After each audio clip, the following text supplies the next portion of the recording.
Boxing is full to the brim of rags to riches stories. One of the greatest that we have had in this country is the story of a little Yemenis kid living above a shop in Sheffield. He went on to become Prince Naseem Hamed. Tonight we celebrate, we look back on the glorious career of the Prince, the former world champion who lit up both the UK and the US, because he's got a film about him. It's called Giant. It's got Brosnan in it as Brendan Ingle. Tonight we're on the red carpet. We're going to have a little walk. We're going to have a little talk. We're going to catch up with the stars of Hollywood and the stars of boxing. I'm good, my friend. How are you? I'm good. I'm just here with my boys at the moment, and we're just passing through on that red carpet.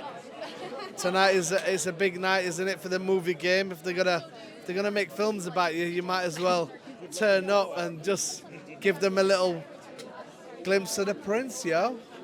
You know how we do. What did you think when you first watched the film? All the way through. What was your first feeling, Naz? I had mixed feelings. I really like the little dude on the way up. And he's cheeky, but he looks like that he had his mindset on big things. So there's bits that I like about it, and there's bits that I don't like about it. But the last part of that film for me was classic, and it captured the whole film. It captured the whole story. And that last part, I said to the director, I only wish that could have really happened in real life. So I want people to watch the film, enjoy the film, and concentrate for the closing part of it. And I honestly believe people are going to enjoy it. Are you proud of yourself? You're just a little Yemenis kid living above a shop. You got a film made about you, Naz. I'm still that kid. You know, we don't change regardless what's happened, regardless what you've accumulated, how many belts you won. We always realise that our feet remain on the ground. I'm the son that my father brought up. Do you know what I mean? I've said a lot of things in the past. Now I'm in my 50s. I'm more mature. I've got 3 beautiful boys. And what can I say? This is a proud moment for me. They don't make many films about sports people in their you know, about them in their field, and I've been one of the ones that's privileged. But if you think about it, how can it not be that way? Had to be, right? How can it not be? I mean, it's great for everybody, you know. Listen, there's so many people that we was able to touch in that time, which was a moment in time, and now it's coming around again. It's coming around. There's going to be more documentaries and more films, and I'm looking forward to doing a lot. What can young boxers learn from it? Final one, Naz. Young boxers, well, that supreme confidence and that talent and that whole swag, and just to know that, to believe in themselves, and even better than all of that, if you're a Muslim and you believe in Islam, it's a strong, powerful thing. I mean, you've seen them fighters today that are strong Muslims, and they're focused. And I mean, look at Habib. It's unbelievable what you can achieve when you've got that belief in Allah and you've got that belief in yourself. So it's having that communication, get that connect with the one, the Creator from up above. I believe in the Creator of the heavens and earth. He gave me what I have today. I wouldn't be nobody and nothing without the blessing of what Allah's given me. That is a fact. Before you can ever be great, you have to be grateful. And I'm so grateful. I stand here as a proud man with 3 beautiful sons behind me and a beautiful wife for 30 years. But everything is from Allah. And that, for me, is the be-all and end-all of it. And that's why this head needs to go. This head needs to go 5 times. It needs to go 5 times on the floor. You are grateful, Naz. We are so grateful for you as well. Congratulations on this. Go and enjoy your night. Thank you so much. Cheers, mate. So Frank Warren, the real Frank Warren, we work for him. Oh my God, Frank. Yeah. Oh, hello, Frank. How are you, mate? Oh, dear. Has he seen the movie? I believe so. I believe he loves it. I hope so. I mean, Toby does a knockout performance. And, of course, Toby and I saved the world. And, well, he tried to destroy the world, and I tried to save the world. But Toby is a good mate, and he is so pitch perfect in this film. As were you. That's what I keep hearing as well. No one has played Brendan Ingle like you. Obviously, you're the only one that's played him, but tremendous performance. What drew you to the role? It was the writing. Rowan Athali's writing was so poignant, so beautifully embroidered with a human heart. And Rowan, you know, of Indian origins, his family, living up in Yorkshire, living in Sheffield, Leeds. He knew about what it's like to be an outsider, trying to be part of a community. And for me, being an Irishman, coming from Ireland to England in 1964 as a boy of 11, you know, as green as the grass, and going to Putney Comprehensive School and kind of fighting your way out of it. You know, and I mean that in the nicest way possible, but just trying to assimilate. So the movie is about people coming from other lands and making a life and being passionate about who they are and the dignity of who they are, and all wrapped up in the majesty of boxing. And the courage it takes to be a fighter, and the courage it takes to be from another land, making another life for yourself. So for me and for Amir, I think we both, and we never really talked about this. We never sat down and had philosophical conversations. This job happened really, really fast, you know. And so that's some of the reasons why you want to make a movie, why it connects to your, you know, your heart and your bone. Yeah, absolutely. And boxing is a sport where you can go from rags to riches. Are you a big boxing fan now? I do see you pop up every now and again on a red carpet here and there. Are you a fan, Piers? I love the art of boxing. Yes, I love it. The courage and the beauty of it, and the brutality and the blood of it. We're made of that. You know, humankind. There's no getting away from it. It's just how you temper it and how you make it meaningful to people. There's so many great fighters coming through. Last one I'm going to ask you on, who have you got your eye on right now? There's a lot of noise about young Moses Itama. I don't know how much you've seen of him, but are you a fan of the kind of the young crop coming through? Well, see, I'm a fan, but I'm not that deeply entrenched in it. You know, I saw Naz fight Madison Square Garden, and I went there in the heady days of being James Bond, all the doors open for you, and I saw this great man fight. Little did I know I was going to end up playing his trainer, his brother, his father, you know.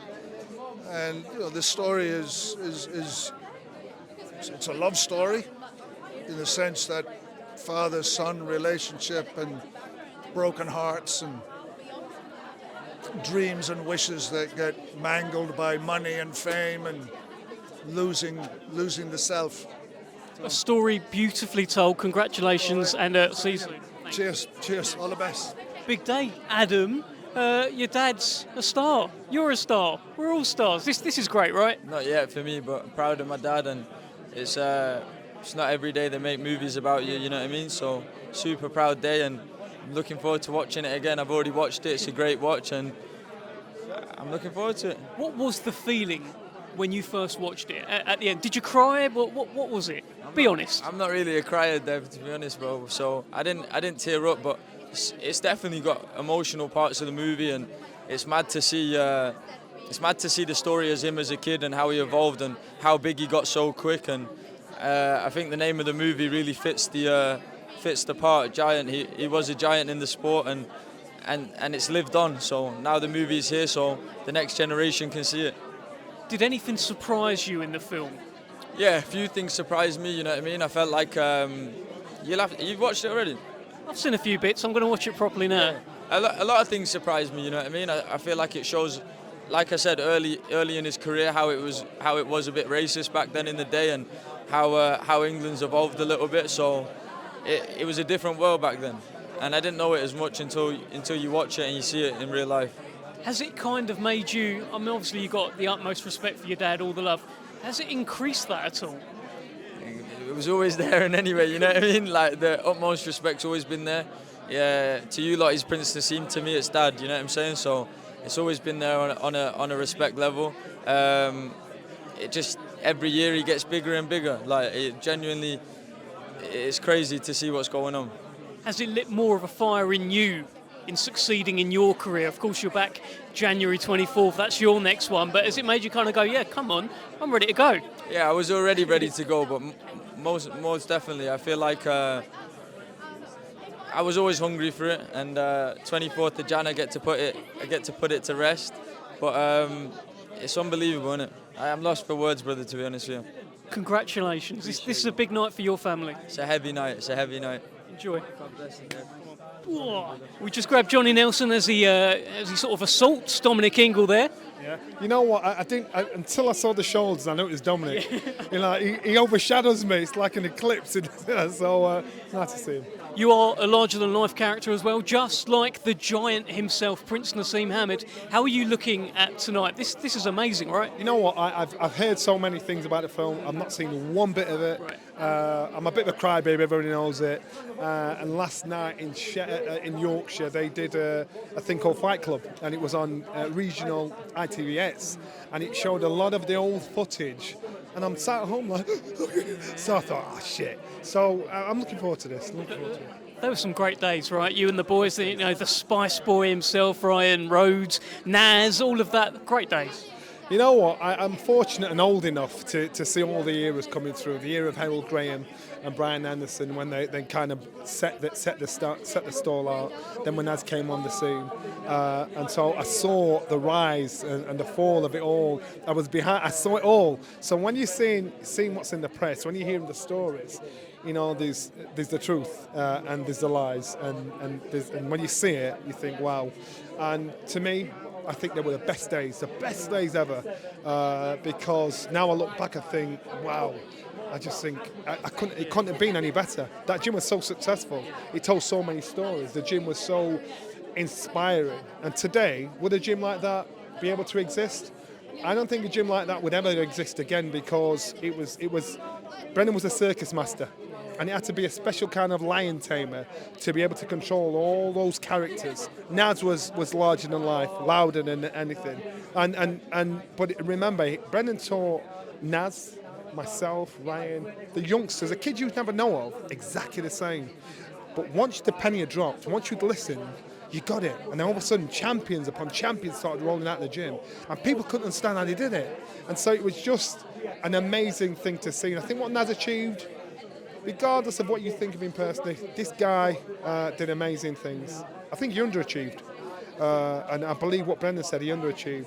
And I think for Sylvester Stallone to get involved in something like this, to be inspired and look at him, you realise how big Naz was. I remember being in New York, Michael Jackson turning up, Diddy turning up, they all turning up, you know, Brad Pitt turning up, and thinking, shit, you know Naz here? So it was cool, it was all right. It feels like this is not just a celebration of Naz, this is also a celebration of Brendan, a celebration of perhaps being different, a celebration of, you know, a race triumphing against racism. It's a celebration of so much. Brendan, part of the lesson was, he said, on the pubs in Sheffield, it says, no blacks, no dogs, no Irish. He said, we were below the dogs. so, and it was funny, but he taught us a lesson of life. And it wasn't just about being a fighter, it was about being able to hold your own, be able to talk to anybody and everybody. And you look at most of the characters that come out of the gym, and again, Naz broke the mold. And Naz, he set a standard where people thought, oh my God, Naz now, people look at him, you think, this guy's special. I think Naz was an unbelievable talent. I saw this boy on fire, an unbelievable talent, and Brendan knew how to get the best out of everybody. I always say, David Beckham wouldn't have been David Beckham without Sir Alex Ferguson, in my opinion. Naz would have never been Naz without Brendan. And so you've got to see somebody that understands how to bring the best out of individuals. I'd be around Brendan, he'd talk to kings, he'd talk to chief inspectors, he'd talk to paupers, he'd talk to everybody. And he had such a way about him to get the best out of people. So I felt fortunate. Pleasure speaking to you, Johnny, Always, and I'll let you crack on. Always, got any tissue? Yeah, you're going to need it. You're going to need it. Cheers, mate. What a masterpiece of a film. What a story. It feels like it's more than just a boxing story, though, right? Yeah, absolutely. I think we really wanted to tell that, explore that story of a biopic about a trainer and a fighter. That relationship is a bit like a father and son relationship. That's a lot more, the Prince Naseem, a lot of people know about him. They know he was featherweight world champion. He was incredibly charismatic and a really entertaining fighter. But there was much more going on behind the scenes. Brendan Ingle found Naseem when he was 7 years old. And at 8 years old, Brendan was saying to the world, this kid's going to be world champion. And everyone laughed at him. 10 years later, he was world champion. That's an incredible story. It's a rags to riches, almost like a true Brit grit kind of story. He's living above a shop. Yeah. And look what happened. It's incredible. Yeah, absolutely. So we made the movie without Naz's involvement, but we showed the movie to him afterwards. And he told me an incredible story that when he first went at 7 years old to the gym, this is real Naz, said, I was told, I looked at it and it looked a bit like tag. And I was like, what do you mean? He goes, it looks like it, the game it. Basically, don't get hit. Run around, don't get hit. And he goes, and I'm good at that. And that was a part of Naseem's persona. He was like, don't get hit and just hit back harder.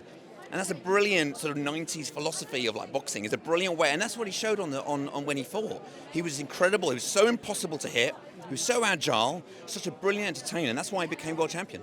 What do you feel modern boxers could learn from Prince Naseem Hamed? Because there'll never be another one. There's only ever going to be one. But how could someone become the next Naz? You have to ask Naz that. I don't know that one. Look, I think the thing about that you do have some very larger than life characters right now. Tyson Fury and some other great heavyweights and different. Chris Eubank Jr. and Nigel Benn Jr. Some great, amazing boxers in the world today. But I think there was something that was so unique about Naz. He was just so entertaining. He was so, it was a mixture of that confidence and that strong-willed nature of I'm going to win. He would step into that ring going, I'm going to knock you out. And that confidence, you need that. That's a sports persona that's very hard to replicate. Yeah, if we talk about what other boxers could learn from it, I guess that unshakable self-belief, that's very much what Naz was all about. Very much so. And some people call it arrogance, and I wouldn't call it arrogance. I'd call it confidence. 31 knockouts. That's confidence. It's hard not to be confident when you knock every other opponent out, and you got to applaud that. People look at arrogance as if that's a negative thing. That is, but overconfidence is just confidence. That's a great thing. I can't wait to watch it in full. Thanks so much for having us, and congratulations on a masterpiece. Thank you so much. Appreciate it. Cheers. Thank you. Cheers. Thank you. Okay, Rowan, what made you make this masterpiece? What went through your head? I'm glad you called it a masterpiece, so I didn't have to. What made me make it? I became a filmmaker because I loved Rocky. I became a boxing fan because I loved Rocky. I combined both those things and wanted to make this movie. But also, look, I'm a huge fan. I was a huge fan of Naz growing up. He meant a lot to me. I grew up mixed race, about 6 miles from where he did. And, we had a lot of the same issues. And it was a big inspiration to me and my brothers. As his career went on and I began to understand the story behind the man more, it just occurred to me that he'd make a truly cinematic movie. And, I've been wanting to make this film for 20 years. That's fascinating that you could resonate with some of the issues. So there's so many stories in the film. That feels like one of them, the race relations, the triumph over that sort of adversity. Yeah, absolutely. And look, what we never wanted this film to be was a lecture. We wanted this to be triumphant, we wanted it to be fun, we wanted it to have that natural humour that people like Naz and Brendan and people of Sheffield have. We wanted this to be, a roller coaster ride, and authentically a roller coaster ride for people. But at the same time, that doesn't mean that you can shy away from the real issues that occurred at the time. The 80s and the 90s were very different than today. Today's not perfect. Then was really imperfect, and so we wanted to show the truth of it. Feels like the sort of film, normally when you leave a boxing film, you come out shadow boxing, you want to hit a bag. With this one, you want to do that, but you also really want to have a good long think. You really do. Look, I didn't want to structure it as a typical boxing film would be. It's about it's about a father-son love story, paternal love story. It's about how, that father-son relationship forged one of the greatest, careers in boxing. About how the success of that career, corrupted the relationship between them. I want people to, feel the emotion of it. It's the boxing scenes. We concentrated on them. We want to get them right. We want to get the fights right. But we really wanted to get the relationships, the relationship between Brendan and Naz right, and we wanted that to resonate. What can today's boxers learn from Prince Naseem Hamed? They can learn that showmanship is huge. The dedication from a young age, is huge. Loyalty to the people that got you there can also be huge. Congratulations on a masterpiece. I'm going to enjoy it properly tonight. Fantastic. Thank you very much. Nice to see you. Tom, what a proud day, right? This you must be so proud, because this is not just a celebration of Naz. This is very much your father's story too. Well, yeah, it's about the Ingle Gym. It's about Brendan. It is about Brendan and Naz, but it involves everybody else. Everybody got involved, and I think they've got the characters. I think Pierce plays a fantastic part as Brendan. I think Frank Warren is, I'll be happy with that. I don't know if Frank's seen the film, but I think he portrays Frank in a very good way. I think it's great because when back in those days, when you talk to Frank was very much like, this is what we're going to do. We're going to conquer the world. Frank was a young man back in those days. He got a lot of ambition. I think that was part of the success of the story. I was just looking back over Naz's record, and he won the world title in 1995. And I remember in 1995, he must have had 4 fights, and that year from January to boxing Robinson in September. That's a busy schedule. And my dad said to Frank, keep him busy, Frank. He needs to be kept busy. And Frank kept him busy all the way up to that night. So he was never out of a training camp, and he made sure that they got the guaranteed result. I love that as well, because I think he was a super bantamweight that popped up in the featherweight rankings. What they did is, it was a very smart move. I always remember Naz was a super bantamweight, and he was something like the international champion. Yeah. And there was a rule back in the WBO then, if you were a world champion at a lower weight, you could move up to the weight above and challenge straight away for the world champion. But Naz wasn't a world champion, but I don't know how Frank swung it, or whether he chucked enough money at Steve Robinson to take the fight. He got Naz elevated from, he'd never boxed as a featherweight before, moved him straight into that division and went to Wales. The rest is history. Fantastic night. It was absolutely rammed. The stadium was packed. They were all vocal for the Welsh, singing and everything else. And, Naz put on a masterclass. I think a lot of the film is about, it's obviously about the relationship between your father and Naz as well, the tempestuous kind of relationship, ups and downs. How kind of accurate is it from your perspective? Yeah, he's got, obviously John and myself were consultants on the film, so, we got the stories and we spoke with Roman and told him how the stories went. And you could have put us in a separate room, we'd have told the same story, because obviously we were only there at certain times. There was other stuff what went off behind the scenes with Brendan and Naz in telephone conversations. But you have to remember, we see Naz in the morning, we see him in the afternoon when he was training or at a fight or whatever. And then the rest of it was just between Brendan and Naz, so the conversations, whatever, was unique to them. So what I saw in the film of how it involved us and how it was portrayed was accurate to what I remember. When you first saw Pierce as your dad, what went through your head? Well, the first time I saw him, we went up to the place where they were filming, and Pierce came out, and from a distance, and we saw him, and my brother went, it just looks like my dad. And we got talking to him, and they played the part perfectly. The mannerisms, just the way he was, the way he spoke, the way he just paused and thought. After 15-20 minutes into the film, I'm thinking, this is my dad. So he captured the part perfectly. Was any of it difficult to watch? Yeah, it was difficult. Because it's sad times, especially at the end, when you see everybody getting upset, especially Brendan, and you can remember those times. It was because it brings it back, and it's something that we've put, behind us. It's a long time ago now, 1998. So it's a long time ago. So yeah, it is a bit upsetting towards the end, and that's the good thing, especially at the end when they show the pictures of Naz, the proper pictures of Naz, my dad, my mother, my sisters who were go to get when he gets his MBE. That's the reality of it, because it's not a film then, it's the reality part of it, and that's where really it gets you.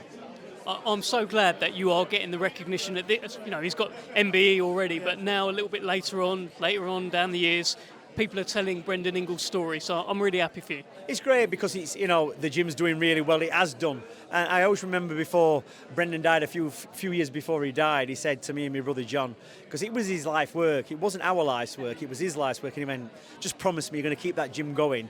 Don't be knocking it down and developing on it, because we did property. And I went, as long as kids are walking in off the street, paying the subs to keep it running, and kids are coming in and wanting to do it, this gym's going to be open forever and a day. And, you know, he died in 2018. We're now into 2026. My nephew, Luca, who's John's son, he's 20.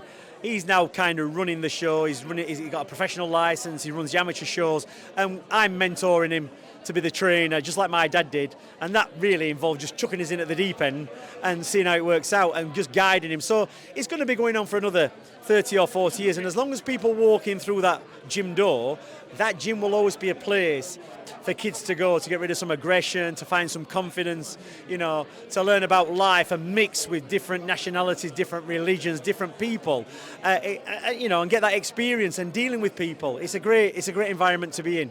Long may it continue, and go and enjoy your evening, Dom. Nice to see you again. You too, my friend. Prince Naseem's movie, Giant. It's only right that Shannon Ryan is in town. How are you feeling about this one, Shannon? Do you know what? I'm so excited. Like, what a legend. And we're here today to watch a film about him. I'm so excited. Were you inspired by Naz growing up? Do you know what? I didn't come from boxing, but when I have been in boxing since 2018 and looking back at the past, and obviously growing up, I watched boxing. So yeah, he's a legend. And you always, like anyone, when you watch him, you want to like be a little bit like him or add this, add that. And yeah, I just think he's a phenomenal fighter, you know. A lot of the film is actually about the relationship between the trainer and the fighter, and that's quite like a tempestuous relationship. Did any of it resonate with you? Yeah, I think first of all in kickboxing, my dad was my coach, and then I'm with Aaron Woodcock now in my boxing. So I feel like I know kind of like the relationships you have with a trainer, whether that's your dad or just a trainer itself. So yeah, I think it's really incredible.